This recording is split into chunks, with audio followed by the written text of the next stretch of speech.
This is News 8's Good Morning Quad Cities. Good morning, everybody, and welcome. It is Thursday, April 16th, 2020. I'm Jonathan Ketz. Thank you for joining us. Well, if you thought we were done with the snowfall because yesterday we had more, think again. What can we expect for later on in today? How much are we going to get by tomorrow morning? Meteorologist Derek Sorensen is the one busy right now tracking all that, giving us the answers from his home in Moline. Yeah, even in Monday, John, we were talking about these two different systems to bring us snow. Yesterday's was actually pretty decent. In some areas getting 3-4 inches. And we've been talking about this next one coming, having more moisture. Now, with that being said, this doesn't begin till tonight. And now we're starting to see some headlines from the Weather Service. Winter weather advisory in effect for the Quad City metro area, including Scott and Rock Island County. This goes until tomorrow at 10 a.m. Then you go a little bit farther to the south of there and to the east. We go to a winter storm warning. Now, Geneseo, Kewaunee, Princeton down 34 through Galesburg, Burlington, and over to Mount Pleasant.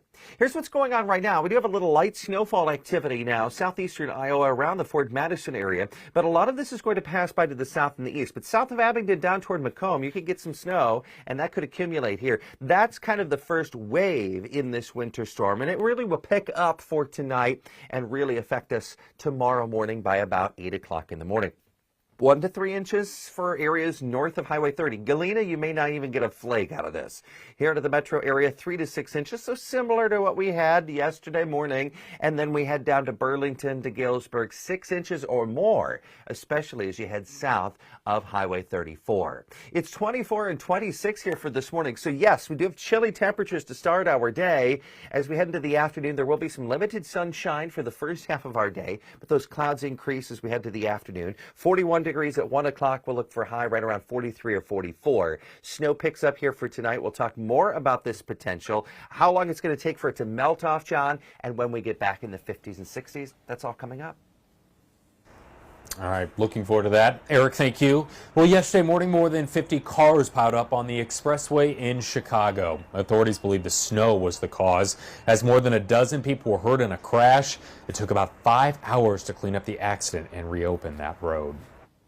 Illinois Governor J.B. Pritzker says he is expecting to see a $2.7 billion shortfall in revenue this year because of the coronavirus. This is a public health crisis, but it is accompanied by massive economic disruption that's unprecedented in modern history. Governor Pritzker saying a shortfall of $7.5 billion could happen next year as well. His administration is looking to make cuts and use short-term borrowing to make up for the difference. Illinois saw more than 1,300 new coronavirus cases yesterday. The state health department saying there are now more than 24,000 cases confirmed. There were 80 new deaths, bringing the total to just under 950. Rock Island County reporting 20 new cases. There are now 180 total in that county. Whiteside County also reporting 1 new case. Cook County has more than 17,000 cases and 630 deaths. That county has 70% of all Illinois cases and 66% of the deaths. Now, 89 of the 102 counties in Illinois are being affected. In Iowa now, Louisa County health officials say there are now 166 total cases of the coronavirus. In this chart, you can see how quickly the number of cases rose from its first positive one on April the 2nd. On Tuesday, the county had the highest spike in cases with 77 new ones. The health department saying 148 of the total cases are associated with the outbreak at the TYSON meat plant. Well, yesterday, Tyson Foods confirmed 2 of its workers have died. A spokesperson for the company saying she believes the workers died due to COVID-19 complications. The plant has been shut down since last week when the first cases were reported. In a statement issued yesterday, Tyson representatives say they are deeply saddened by the loss of 2 team members at our Columbus Junction plant. Their families are in our thoughts and our prayers. Well, yesterday, the Wilson retirement community said there's an outbreak, their care center in Muscatine County.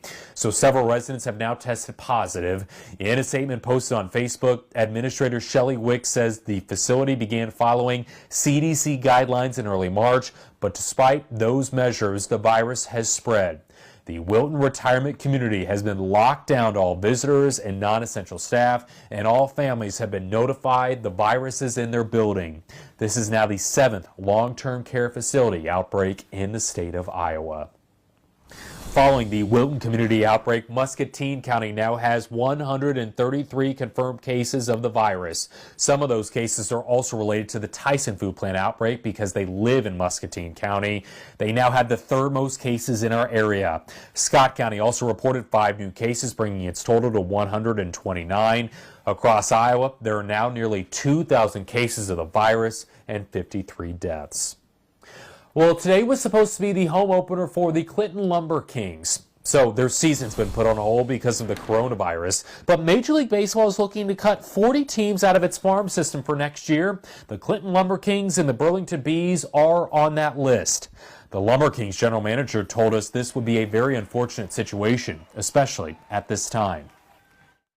To take that away, I think Major League Baseball is very, very short-sighted, and I don't think, I guess they'd be idiots to do it, but I guess we'll find out if they prove us right or wrong. Well, MLB has not commented specifically on the issue, only saying that they're focused on the health and safety of their players and their fans right now.